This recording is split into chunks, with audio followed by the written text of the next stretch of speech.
The journey of Buddha viharas की छठी कड़ी में आज हम लेके आए हैं बोध गया के महाबोधि विहार की जानकारी।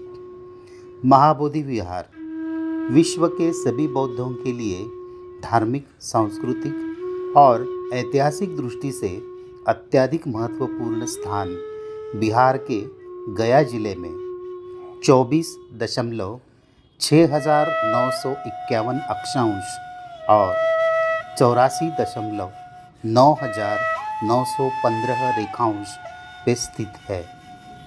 महाबोधि विहार को 2002 में यूनेस्को द्वारा विश्व धरोहर स्थल के रूप में मान्यता प्राप्त हुई है। सिद्धार्थ गौतम को 6 वर्षों की कठोर तपस्या के बाद बोधि वृक्ष के नीचे ध्यान करते हुए संपूर्ण ज्ञान की प्राप्ति हुई और वो सम्यक संबुद्ध बन गए। उसी स्थान पर ईसा पूर्व 3रे शतक में पहली बार भारत के महान सम्राट देवानंद पियदस्सी सम्राट अशोक ने महाबोधि विहार और स्तूप का निर्माण किया था। उस समय में बुद्ध को मूर्ति नहीं बल्कि प्रतीकों के रूप में पूजा जाता था। ईसवी सन 2रे शतक में कुषाण सम्राट कनिष्क ने विहार में मूर्ति की स्थापना की। उसके बाद समय समय पर गुप्त, वर्धन और पाल सम्राटों ने अपने अपने काल में विहार के निर्माण और मरम्मत में अपना योगदान दिया। अभी के वह महाबोधि विहार के घूमट की ऊंचाई लगभग 55 मीटर है। घूमट पर और विहार के दीवारों पर बौद्ध प्रतीक और मूर्तियां हैं। ध्यानस्थ बुद्ध, अवलोकितेश्वर, चक्रपाणि, बोधिसत्व इस प्रकार की मूर्तियां विराजमान है। इसी के साथ बहुत ही खूबसूरत नक्काशी देखने को मिलती है। सम्राट अशोक के काल में कन्याकुमारी से अफगानिस्तान तक भारत की सीमाएं थी और उसे जम्बूद्वीप कहा जाता था। सम्राट अशोक ने 84,000 विहार और स्तूपों का निर्माण किया था, जिनकी वजह से पूरा भारतवर्ष बौद्धमय हुआ था। 12वीं शताब्दी तक बर्मा, चाइना, जापान, श्रीलंका आदि विश्व के कोने कोने से ज्ञान की खोज में भारत में तथा बोध गया में विदेशी यात्री आते थे। मागधी तथा पाली भाषा में ज्ञान को गयान कहा जाता है। समय के चलते गयान का गया हो गया और उसे गया कहा जाने लगा। चीनी यात्री फहियान 5वीं शताब्दी में गुप्त काल में तथा दूसरे चीनी यात्री ह्यूएनत्सांग 7वीं शताब्दी में बुद्ध की धरती पर अर्थात भारत में आए थे। उन्होंने चाइना जाने के बाद भारत यात्रा का वर्णन लिखा हुआ है। उसमें उन्होंने बोध गया के बड़े महाबोधि विहार, बुद्ध मूर्ति तथा बोधि वृक्ष का जिक्र किया है। 13वीं शताब्दी में विदेशी आक्रमणकारियों के डर की वजह से बौद्ध भिक्षु बोध गया छोड़कर चले गए और गया वीरान हो गया। 2 शतक तक बोध गया जंगल से ढक गया। 15वीं शताब्दी में बर्मा के राजा ने अपना शिष्टमंडल भेजकर फिर से बोध गया को खोज निकाला। महाबोधि विहार के खोज और पुनर्निर्माण में अंग्रेज अधिकारी जनरल कनिंघम इनका महत्वपूर्ण योगदान है। महाबोधि विहार की बुद्ध प्रतिमा दुनिया की सबसे प्रतिष्ठित और पूजनीय मूर्तियों में से एक है। यह मूर्ति 5 फीट ऊंची और भूमि स्पर्श तथा ध्यान मुद्रा में है। उनका दाहिना हाथ धरती की ओर दर्शाता है तथा बायां हाथ ध्यान की स्थिति में गोद में रखा हुआ है। और आंखें अर्ध खुली हैं। ये वही बोधि वृक्ष है जिसके नीचे 2500 वर्ष पहले 49 दिन बैठकर तपस्या करने के बाद 50वें दिन वैशाख पूर्णिमा को सिद्धार्थ गौतम को संपूर्ण ज्ञान की प्राप्ति हुई और वो बुद्ध बन गए। ये बोधि वृक्ष बुद्ध, धम्म और संघ इन त्रिरत्नों का प्रतीक माना जाता है और हर साल वैशाख पूर्णिमा को इसकी पूजा करने के लिए देश विदेश से लाखों श्रद्धालु आते हैं। सम्राट अशोक ने बौद्ध धर्म अपनाने के बाद ईसा पूर्व 3री शताब्दी में इस बोधि वृक्ष की पूजा करने का चलन शुरू किया और इसे संरक्षित करने के लिए विशेष प्रयास किया। सम्राट अशोक की पत्नी तिष्यरक्षा ने इसे नष्ट करने की कोशिश की थी, मगर उसे सम्राट अशोक ने पुनर्स्थापित किया। सम्राट अशोक की पुत्री संघमित्रा ने बोधि वृक्ष की एक शाखा श्रीलंका में अनुराधापुर में रोपित की थी। यह वृक्ष आज भी श्री महाबोधि वृक्ष के नाम से प्रसिद्ध है। पठमम बोधिपल्लक्कम अर्थात ज्ञान प्राप्ति के बाद पहले हफ्ते में भगवान बुद्ध ने इसी बोधि वृक्ष के नीचे बैठकर चिंतन किया था। द्वितीयंच अनिमिषं अर्थात ज्ञान प्राप्ति के दूसरे सप्ताह में भगवान बुद्ध बोधि वृक्ष से थोड़ा दूर जाकर बोधि वृक्ष को देखने लगे। उस जगह को अनिमिष लोचनं कहा जाता है। जिस बोधि वृक्ष के नीचे ध्यान प्राप्ति हुई वो दूर से कैसे दिखता है, ये देखने के लिए भाव विभोर होकर बिना पलक झपकाए वे उसे देखते रहे। उसी जगह पे भगवान बुद्ध की माता महामाया का मंदिर वर्तमान में बनवाया है, जिसमें माता महामाया की खड़ी मूर्ति है और उस मंदिर की दीवारों पर ध्यान अवस्था में बैठे हुए बुद्ध की सोने की 1000 मूर्तियां हैं, जो देश विदेश के श्रद्धालुओं ने दी हुई है। तृतीयं च कमणं सिद्धं अर्थात बुद्धत्व प्राप्ति के बाद तीसरे सप्ताह में भगवान बुद्ध ने किया हुआ संक्रमण। महाबोधि विहार के उत्तरी बाजू में पत्थर में खुदे हुए कमल के फूल दिखाई देते हैं। इसको बुद्ध का प्रदक्षिणा पथ, संक्रमण चैत्य, चिंतन पथ आदि नाम से जाना जाता है।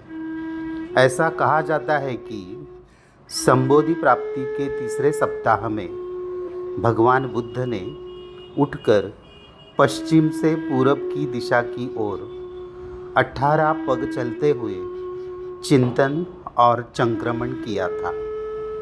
भगवान बुद्ध के पैर धरती पर जहाँ पड़े वहाँ उनके कदमों तले 18 कमल खिले थे। इसी की स्मृति में 3.5 फीट ऊंचे, 3 फीट चौड़े और 53 फीट लंबे चबूतरे पर पत्थर में खुदे 18 कमल के फूल बनाए हैं। ये फूल बौद्ध प्रतीकों से और खूबसूरत नक्काशी से सजाए हैं।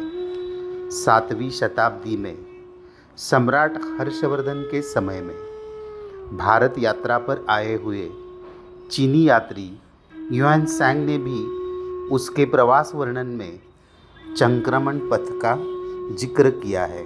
श्रद्धालु जब भी महाबोधि विहार के दर्शन करने आते हैं तब बुद्ध विहार और बोधि वृक्ष की पूजा के बाद संक्रमण पथ पे आते हैं और बुद्ध के पद कमलों पर फूल चढ़ाकर पूजा करते हैं। चिंतन मार्ग पर 25,000 साल पहले भगवान बुद्ध प्रत्यक्ष रूप में चले थे, ये सोचकर मन भाव विभोर हो जाता है।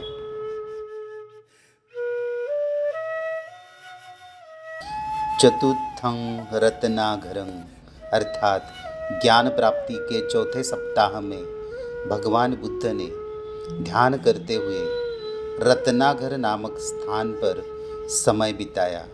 इस दौरान उन्होंने अपनी प्राप्त किए ज्ञान की गहराई से समीक्षा की और पट्ठान अर्थात प्रतीत्य समुत्पाद का चिंतन किया। पंचमं अजपालं च अर्थात भगवान बुद्ध ने 5वें सप्ताह में अजपाल वृक्ष के नीचे ध्यान करते हुए बिताया। अजपाल को निग्रोध तथा बरगद का पेड़ भी कहा जाता है। मुचलिंदेन छट्टमं अर्थात ज्ञान प्राप्ति के छठे सप्ताह में बुद्ध ने मुचलिंद तालाब के पास ध्यान किया। इस दौरान तेज बारिश हुई। नागराज मुचलिंद ने अपनी फन फैलाकर छतरी बना दी और भगवान बुद्ध की रक्षा की। सप्तमं राजायतनं अर्थात 7वें सप्ताह में राजायतन वृक्ष के नीचे भगवान बुद्ध को तपस्सु और भल्लिक इन व्यापारियों ने भोजन दान दिया। महाबोधि विहार के परिसर में छोटे बड़े बहुत सारे स्तूप और बुद्ध मूर्तियाँ देखने को मिलती है। जैसे हमने शुरू में बताया, विदेशी आक्रमणकारियों की वजह से 13वीं से 15वीं शताब्दी तक महाबोधि विहार जंगल में मिट्टी के नीचे दबा हुआ था, जिसे बर्मा के राजा ने ढूंढ निकाला, लेकिन खुदाई करके उसे वर्तमान स्थिति में लाने का श्रेय अंग्रेज अधिकारी जनरल कनिंघम को जाता है। विहार के परिसर में टीलेनुमा स्ट्रक्चर देखने को मिलता है, जिसके ऊपर टूटे हुए स्तूप, शिलालेख, मूर्तियाँ आदि लगाई हुई है। खुदाई के दौरान मिले हुए मलबे से टूटे हुए प्राचीन अवशेष निकाल के ये टीलेनुमा स्ट्रक्चर बनवाया है।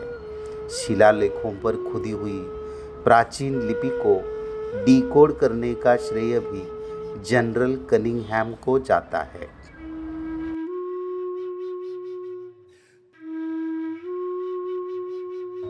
महाबोधि विहार के पश्चिमी दिशा में दीवार पर भगवान बुद्ध के जीवन प्रसंग पर आधारित भित्ति शिल्प बनवाए गए हैं। पहले शिल्प में बुद्ध माता महामाया को दिखाया गया है। कपिलवस्तु के राजा शुद्धोधन का विवाह महामाया से हुआ था। एक रात सोते समय रानी महामाया के सपने में बोधिसत्व सुमेध हाथी के रूप में आते हैं और उनकी कोख से जन्म लेने की अनुमति मांगते हैं। दूसरे शिल्प में रानी महामाया सुबह उठकर राजा शुद्धोधन को अपना सपना बताती है। ऐसे अद्भुत सपने के बारे में सुनकर राजा शुद्धोधन अचंभित और रानी महामाया के प्रति चिंतित होता है। तीसरे शिल्प में दिखाया गया है कि राजा शुद्धोधन उसके दरबार के विद्वानों को बुलाकर रानी के सपने का अर्थ पूछ लेते हैं और विद्वान बताते हैं कि रानी के कोख से पुत्र जन्म लेगा, जो कि सम्राट, चक्रवर्ती या बुद्ध बनेगा। चौथे शिल्प में दिखाया गया है कि रानी महामाया प्रसूति के लिए अपने मायके जा रही है। उनके साथ उनकी सखियां, सेविकाएं भी जा रही है। रानी के साथ में रथ, घोड़े, हाथी आदि पूरी राजसवारी दिखाई गई है।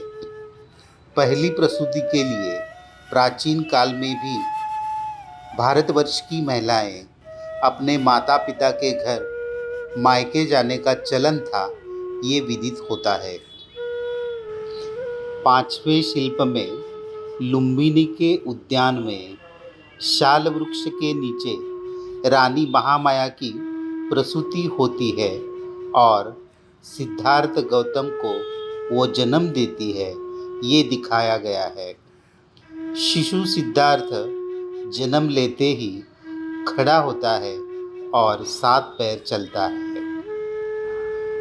छठे शिल्प में असित मुनि बालक सिद्धार्थ को मिलने के लिए आते हैं। और भविष्य बताते हैं कि अगर ये बालक राजपाट संभालेगा तो चक्रवर्ती सम्राट बनेगा और राजपाट त्याग देगा तो विश्व को मार्ग दिखाने वाला बुद्ध बनेगा। 7वें शिल्प में विद्वान मुनियों द्वारा शिक्षण प्राप्त करते हुए राजकुमार सिद्धार्थ को दिखाया गया है। आयु के 8 साल से राजकुमार सिद्धार्थ ने भाषा, व्याकरण, वेद, दर्शन शास्त्र सहित सभी विषयों में महारत हासिल की थी। 8वें शिल्प में धनुर्विद्या का अभ्यास करते हुए राजकुमार सिद्धार्थ को दिखाया गया है। राजकुमार ने धनुर्विद्या, तलवारबाजी, घुड़सवारी आदि में महारत हासिल की थी। 9वें शिल्प में राजकुमार सिद्धार्थ का राजकुमारी यशोधरा के साथ विवाह दिखाया गया है।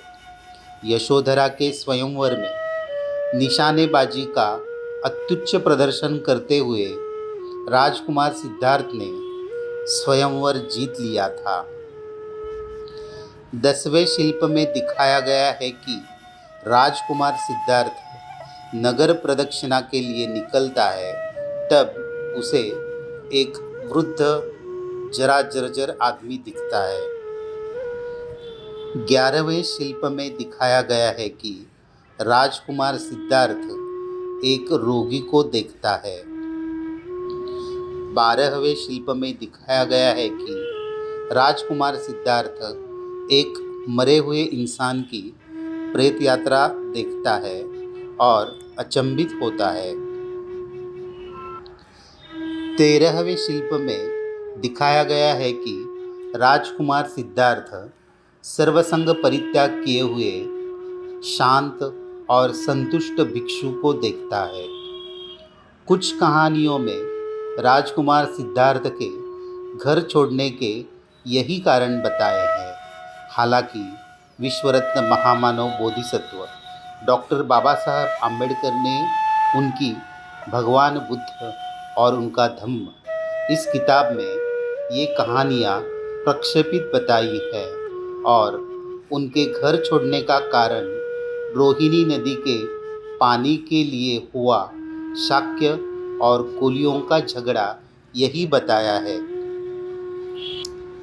14वें शिल्प में दिखाया गया है कि असित मुनि की भविष्यवाणी के डर से राजा शुद्धोदन राजकुमार सिद्धार्थ की जीवन के प्रति आसक्ति बढ़ाने के लिए भोग विलास भरी जीवन शैली की व्यवस्था करता है। 15वें शिल्प में दिखाया गया है कि संसार के दुख मिटाने का उपाय और अंतिम ज्ञान की शोध में राजकुमार सिद्धार्थ पत्नी यशोधरा, पुत्र राहुल तथा गृह का त्याग करता है। 16वें शिल्प में राजकुमार सिद्धार्थ का महानिभिष्क्रमण दिखाया है। महानिभिष्क्रमण मतलब राजपाट, भोगविलास, पत्नी, पुत्र, माता पिता सबको छोड़कर सर्वसंग परित्याग करके सत्य की खोज में निकलना। 17वें शिल्प में राजकुमार सिद्धार्थ घर छोड़कर जाने के बाद उनकी पत्नी ने यशोधरा ने किया हुआ विलाप दिखाया गया है। उनके माता पिता, मित्र और आप्तेष्ट भी शोक सागर में डूब गए हैं। 18वें शिल्प में सिद्धार्थ गौतम ने किया हुआ कठोर तप दिखाया गया है। अन्न जल त्याग कर सिद्धार्थ ने इतना कठोर तप किया ताकि उनके शरीर का मांस खत्म हो गया और हड्डी पसलियां दिखने लगी। 19वें शिल्प में दिखाया गया है कि उरुवेला के सेनानी की पुत्री सुजाता मन्नत पूरी करने के लिए खीर बनाकर सिद्धार्थ गौतम को अर्पण करती है। वो खीर खाने के बाद सिद्धार्थ गौतम को महसूस होता है कि शरीर को कष्ट देना ज्ञान प्राप्ति का मार्ग नहीं है। 20वें शिल्प में दिखाया गया है कि सिद्धार्थ गौतम ज्ञान प्राप्त किए बगैर उठूंगा ही नहीं ऐसा अधिष्ठान लेके पीपल के पेड़ के नीचे ध्यान लगा के बैठते हैं तो उनके मन में पहले नकारात्मक ख्याल आते हैं जिन पर वो विजय प्राप्त करते हैं, जिसे प्रतीकात्मक रूप से मार के हमले के रूप में दिखाया गया है। अंतिम और 21वां शिल्प जिसमें सिद्धार्थ गौतम की ज्ञान प्राप्ति दिखाई गई है। गया में बोधि वृक्ष के नीचे वैशाख पूर्णिमा के दिन सिद्धार्थ गौतम को संपूर्ण ज्ञान की प्राप्ति हो गई और वो सम्यक संबुद्ध बन गए। संसार में दुख है, दुख का कारण है, दुख निवारण हो सकता है और उसका उपाय आर्य अष्टांगिक मार्ग है। ये 4 आर्य सत्य उन्होंने खोज निकाले जिसकी वजह से पूरे विश्व को अहिंसा और शांति का मार्ग मिला। धन्य है वो तथागत भगवान बुद्ध, धन्य है वो बोधि वृक्ष, धन्य है वो भारतवर्ष। साथियों, ये थी जर्नी ऑफ बुद्ध विहारा की छठी कड़ी जिसमें आपने बोध गया के महाबोधि विहार की जानकारी देखी। इस जानकारी के लिए हमने major general sir Alexander Cunningham की खुदाई पर आधारित महाबोधि और the great Buddhist temple under the Bodhi tree at Bodh Gaya इस किताब का आधार लिया, जिसका मराठी संकलन महाबोधि बोधि वृक्षाखालील बौद्ध महाविहार इस किताब में डॉक्टर प्रताप चाटसे और प्राध्यापक विलास खरात इन्होंने किया है। इसके साथ ही हमने पूज्य भंते जी ज्ञान ज्योति महाथेरो इनके गाथाओं का संदर्भ लिया है। महाबोधि विहार की ये जानकारी आपको कैसी लगी ये हमें कमेंट करके ज़रूर बताएं। The journey of Buddha vihara की अगली कुछ कड़ियों में हम बोध गया के परिसर की और कुछ अंतर्राष्ट्रीय बुद्ध विहार तथा बुद्ध मूर्तियों की जानकारी लेकर आएंगे। वो देखने के लिए चैनल को सब्सक्राइब करना ना भूलें। तब तक हमें आज्ञा दीजिए। जय भीम, नमो बुद्धाय।